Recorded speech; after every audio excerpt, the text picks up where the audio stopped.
It's a new season, new studio, new segments, new platform, but the same podcast. Let's get to it. It's the Thunder Basketball Universe.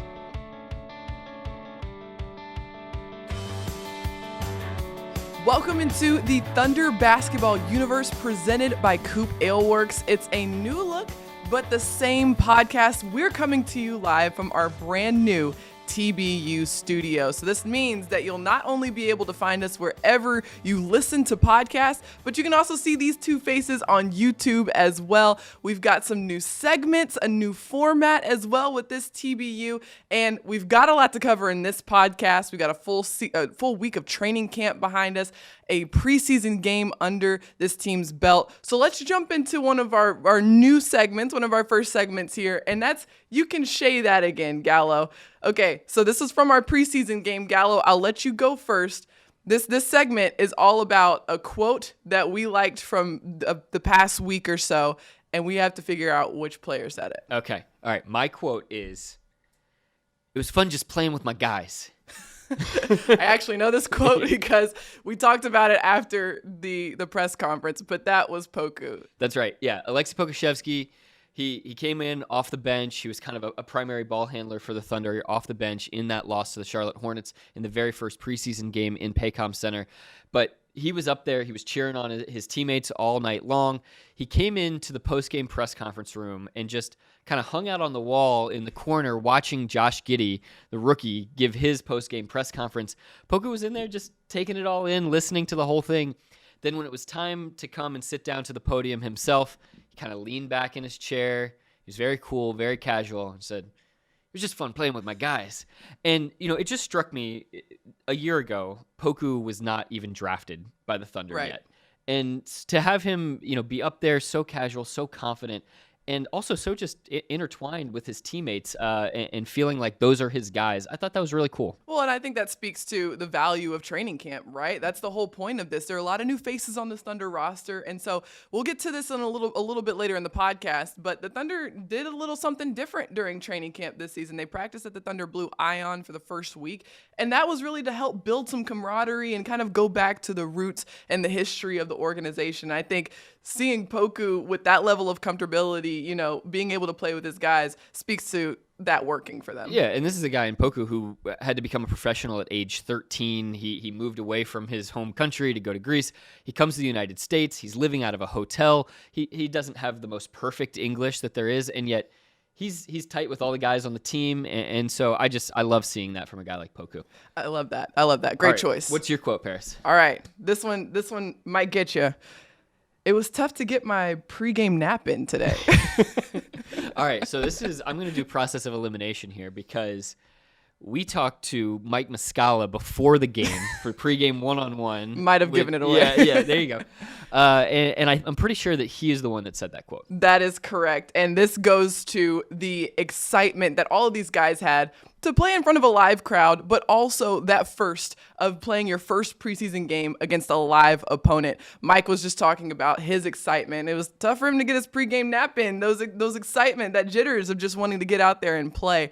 And Gallo, for us too, it was so great just to have a crowd in the arena inside of Paycom Center. Yeah, everything gets ramped up at the start of a new season. Just like us, we just ramped up this start of the season 3 of the Thunder Basketball Universe. You can be watching us here on the Thunder's YouTube channel in our new studio.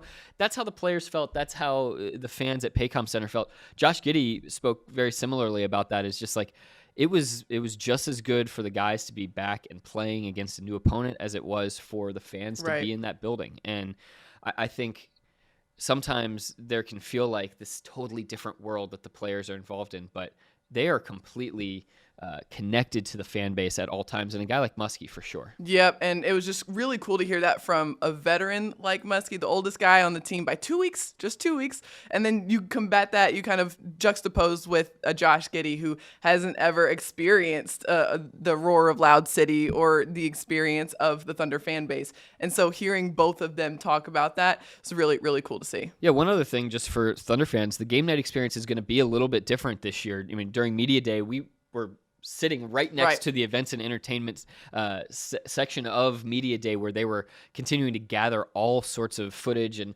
new ways to entertain the crowd throughout the course of the season at Paycom Center. So be sure when you come down here to take it all in. Take it all in. So let's go into this next new segment that we have here on the TBU. I am so excited for this one. It's called Name That Dude. Similar to You Can Shay That Again, but this time in terms of stats. So me and Gallo have both laid out a stat line from a player without the name of that player. Right. So we have to guess which stat line belongs to which player. And this is from the Thunder's first preseason game that was played on Monday. Yesterday, we're recording this on Tuesday, October 5th. And we're going from those stat lines. So, Gallo, I'll let you go first again. Let's read out your stat line. I'll try to guess who it belongs to. Okay. This player, in 16 minutes, had 5 rebounds and 3 steals. Okay. Process of elimination here. Okay. So I'm thinking of a guy who I remember having multiple steals in that game. Okay. And it's not the guy that I chose, because my guy also had 3 steals. And so I'm going to go with Darius Baisley. You got it. Ding, ding, ding, ding, ding. Let's go. Yeah, I wanted to highlight Bays because he didn't score in the first preseason game. He played kind of that first half rotation, about 16 minutes. You know, those are starters minutes in the NBA if you play just one half of basketball. But I thought that he really tapped into something that he talked to us about at Media Day, which is his identity of bringing effort and energy and hustle, and that's the stuff that he can control from night to night. And so you see him on the glass, 5 boards in a half of play, 3 steals. He was there in weak side help coverage on a number of those and really able to just intercept them and get the Thunder out and rolling. I loved seeing Darius in the different lineups and player combinations. And this is something that I talked about so much during the live stream yesterday, was just the positionless nature of this team. And seeing Darius grab a rebound and immediately take off up the floor with the ball in his hands, or push the ball ahead and run up the sidelines. That's something we've seen from Darius since he started with the Thunder. It's just that versatility with the frame that he has and the athleticism that he has at his disposal, and seeing him be able to use that to his advantage on the floor. Yeah, and we need to all just keep looking for those types of signs from him, because he's a guy that can be a great glue player for this team. You think of SGA, you think of Josh Giddey, you know, Teo Maladon, Ty Jerome. There are tons of ball handlers. Lou Dort, a guy that can get downhill. Darius needs to be a guy that can continue to just connect this group and fill in the areas that are needed from a night-to-night basis. And sometimes that's rebounding. We saw that at the end of the season. A lot of times it's going to be defense and just being in the right spot. Gallo, that was a really great choice for this first Name That Dude segment. All right, I'm worried. I'm not sure I'm going to know yours here. All right, so this one stood out to me for the very first stat on here, and that is 6 for 6 from the free throw line, also 3 steals and 8 points. This is a tough one. It's a tough one. I can give you a hint. Give me a hint. In terms of position, think opposite Darius. Okay. Interesting. I was going to say Ty Jerome for this one. Very close. Okay. Very, very close. Is it Teo? Close again. Oh, my gosh. All right. A point guard that starts with T. Trey Mann. Yes. Goodness gracious. Okay. You know, I was circling in. This is warmer. Yes, exactly. Yeah. I went with Trey Mann here because this was really my first opportunity to see Trey in action, up close, you know, right there in front of me. And the thing that stuck out to me the most was how shifty he is Quick on first the step, offense. yeah. Yes. And how he is able to change direction so quickly, so sharply. And that really puts defenses in a bind. And we saw that with his ability to get to the free throw line.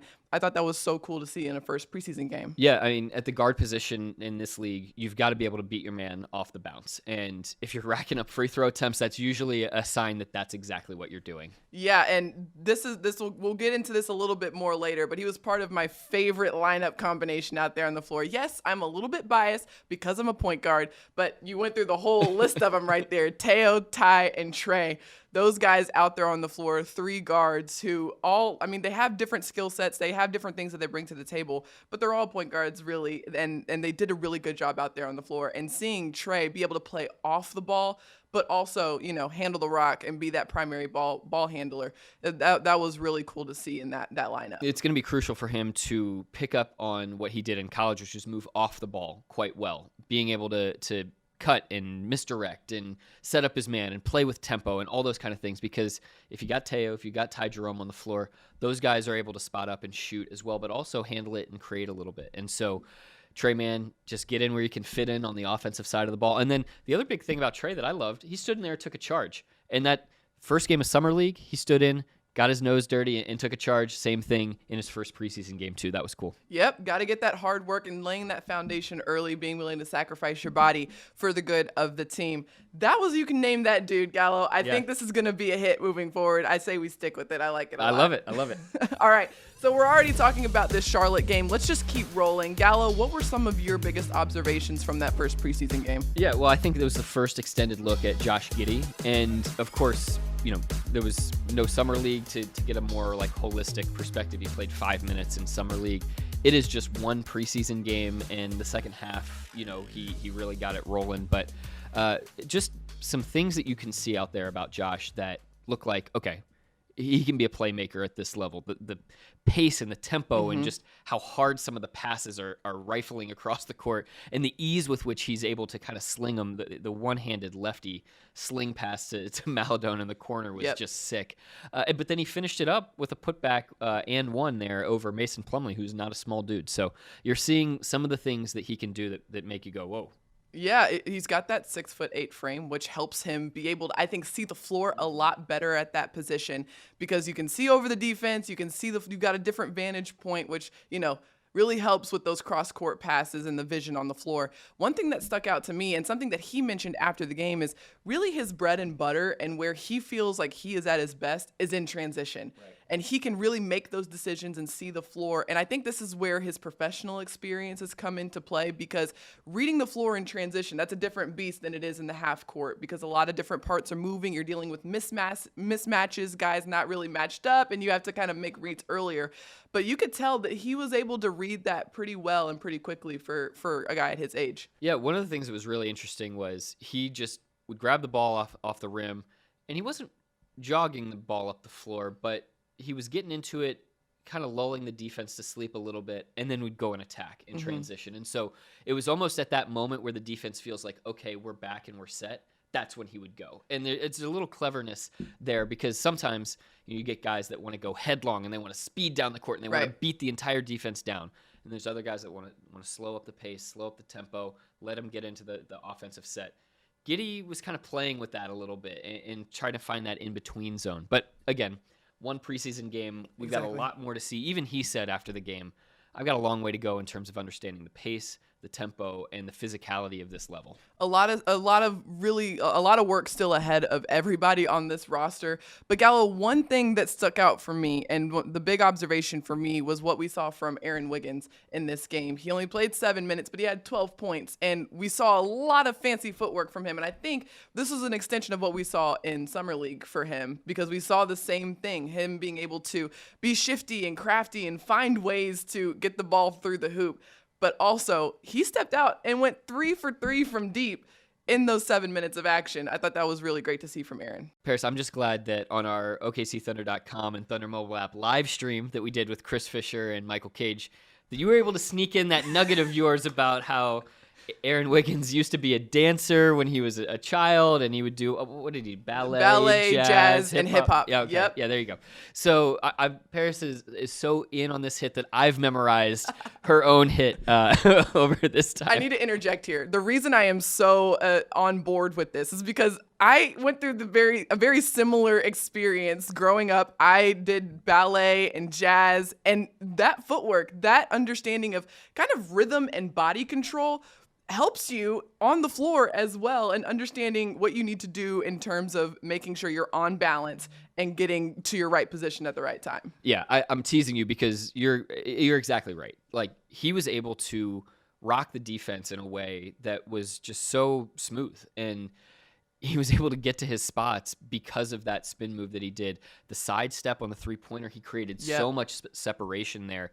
And then he knocked down the other two that were catch and shoots. So, at the 55th pick, you got to feel pretty good about the first showing for Aaron Wiggins. He'll be a guy that, at age 22, I believe, will be able to do some really nice things for the Thunder and the Blue this season. We got a lot of looks from a lot of those young guys out there on the floor. And really, the coaching staff wanted to treat this preseason game as an extension of practice for the Thunder, which means they want to get a look at a lot of different player combinations, a lot of different lineups. I mentioned my favorite lineup, which was the point guard heavy lineup. But we also saw, Gallo, one that you pointed out, which was a really tall lineup. Right. The three tallest players on this Thunder roster were out there on the floor together. Yeah, so Mike Muscala, Alexei Pokusevski, Josh Giddey, and Jeremiah Robinson Earl were all on the floor, and the point guard in that lineup was Ty Jerome. So everyone out there was 6'5" and above, right. And 4 of the guys were 6'9" and above. So I thought it's so fun, and I could just tell, like, this was what Mark Dagnall was doing last night, was, all right, I'm going to throw 4 really small guys out there, and I'm going to throw 4 really big guys out there, and we're just going to mess around. And we're going to see, like, how this goes, what this looks like. And, he told us that this is exactly what he was going to do in the preceding 4 or 5 practices that we've had during training camp. But it's cool to see it actually out. And one thing that has always fascinated me, Paris, about NBA coaching is, like, how they come up with the lineups ahead of time, how they really plan that out and figure out, okay, at this minute mark, we're going to get this guy in and this guy in. Like, these are the lineups that we want to see. There's a million sports science guys back there that are figuring all that out. Definitely. And this is something that now that they have all of this experience, I say all of this experience because they've had a week of training camp, and this is their first opportunity to go against a live opponent. It'll be their only opportunity for the next 7 days now because their next game isn't until October 10th. Against Milwaukee. So they have a little bit longer time to really focus in on what they learned from this matchup against a live opponent where you have somebody that is actually trying to take you out of your stuff, who doesn't know what you're about to throw at them, and who similarly, you don't know what they're trying to pull off offensively as well. So this is some really good touch point, valuable experience for this group to see how some of these lineups shaked out and worked. I don't know what I was trying to say there, but yeah, you get my point. That they wanted to see how these things worked out against a live opponent, and now they can use that for the rest of training camp. Well, Paris, you know this, like, as former basketball player, when you go into practice and you're going up against your same teammates and you're going in and you're throwing up horns and everybody knows what's happening. Right. I mean, even I remember in high school, like, you're diving to the spot of where the ball is going to get passed because you already know what's coming. And so when you're going up against a team that doesn't necessarily know what's coming at them on every single possession, or there's some of those things that you're just getting into these concepts and motions, and the other team's on their heels. You're on your heels because you don't know what's coming from the opposition either. That's just a really great time to mess with the Play-Doh and pull it in different ways and figure out, okay, what kind of material do we have to work with here? Well, the Thunder will have 4 more practices before their next preseason game, get a chance to test out that Play-Doh a little bit more. Be sure to stay locked on OKCThunder.com and follow at OKC Thunder on all social media channels. Of course, we'll keep you covered here on TBU as well before the Thunder kicks off their next preseason game.